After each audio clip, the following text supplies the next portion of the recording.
ಸೂಕ್ತವಾದ ಪರಿಹಾರ ಕೊಟ್ಟರೆ ನಾವು ಈ ರೋಡ್ ಮಾಡೋಕ್ಕೆ ಅನುಮತಿ ಕೊಡ್ತೇವೆ.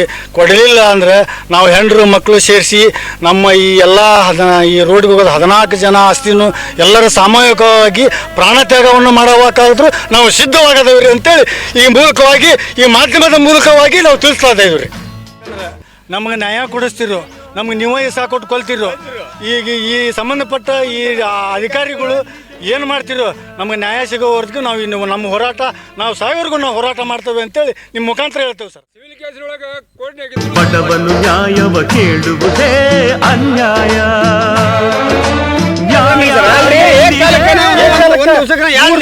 ರೋಡ್ ಮಾಡ್ತಾರಂದ್ರೆ ಇತಿಹಾಸದೊಳಗೆ ರೋಡ್ ಆಗಿಲ್ರಿ. 3 ದಿವಸದೊಳಗೆ ಇತಿಹಾಸದೊಳಗೆ ಯಾರು 10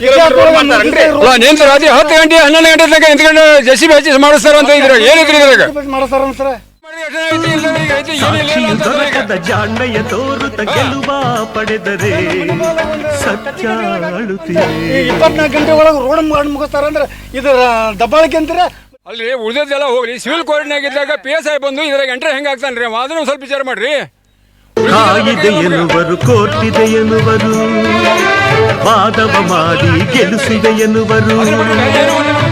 ಮಾಧ್ಯಮದವರು ನಿಮಗೆ ಒಂದು ವಿನಂತಿ ಮಾಡಿಕೊಳ್ಬೇಕಂದ್ರೆ, ನಾವು ದಿಡ್ಗೂರು ಗ್ರಾಮದ ಮಕ್ಬುಲ್ ಸಾಬ್ ಹುಸೇನ್ ಸಾಬ್ ಮುಲ್ಲಾ, ನಾವು ಇಷ್ಟು ದಿವಸ ನಮ್ಮದು ಇರೋದು 2 ಎಕರೆ ಜಮೀನು.